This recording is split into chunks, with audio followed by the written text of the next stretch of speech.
শিয়ালদা থেকে ধর্মতলা পর্যন্ত সেখানে বামপন্থী ছাত্র সংগঠনের মিছিল ছিল। সেই মিছিল কিছুক্ষণ চলার পরই সেখানে বিশৃঙ্খলা পরিস্থিতি। ধর্মতলায় প্রতিবাদ মিছিল করে ককরোচ জনতা পার্টির সদস্যরা এবং ডরিনা ক্রসিং এর কাছে এসে আচমকাই চরম বিশৃঙ্খলা পরিস্থিতি সেখানে সৃষ্টি হয়েছে। সাংবাদিকদের ওপর সেখানে মারধর করা হয়েছে, সাংবাদিকদের সেখানে আহত হয়েছেন হাই নিউজের সাংবাদিক অভিষেক সিংহ।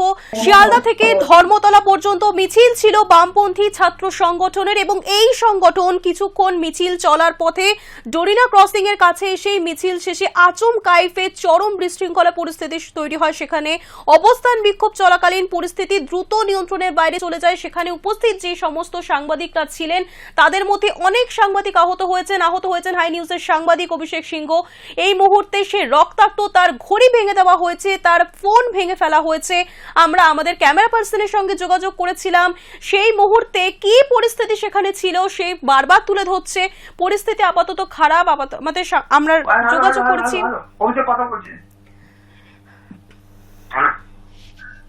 অভিষেক আমাদের সঙ্গে রয়েছেন আমাদের ক্যামেরা পার্সন সুদীপ। আমি আবারও জানতে চাইবো যে মুহূর্তে পরিস্থিতি ওখানে খারাপ ছিল, কি দেখেছো তোমরা সেখানে?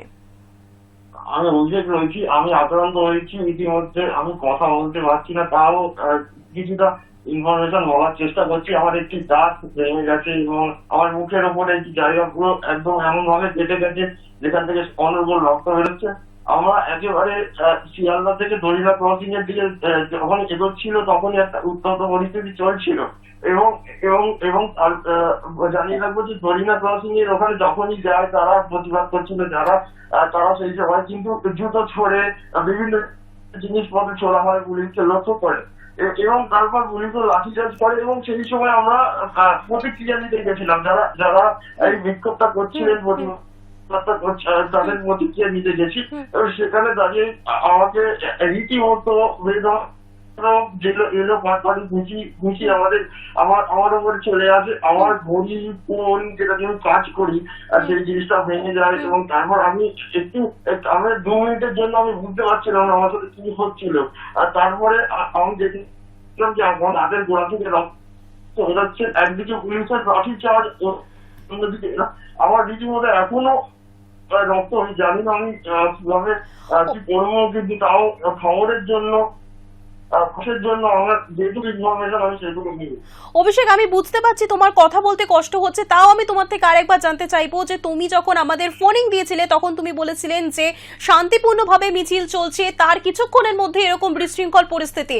পুলিশের ভূমিকা কি ছিল? পুলিশ লাঠিচার্জ করছিল। তোমার কি মনে হচ্ছে যে এখানে কি যারা ছাত্র, যারা আন্দোলন করতে এসেছিল শান্তিপূর্ণভাবে, তারাই কি কোথাও কি বিশৃঙ্খলা পরিস্থিতি তৈরি করেছিল?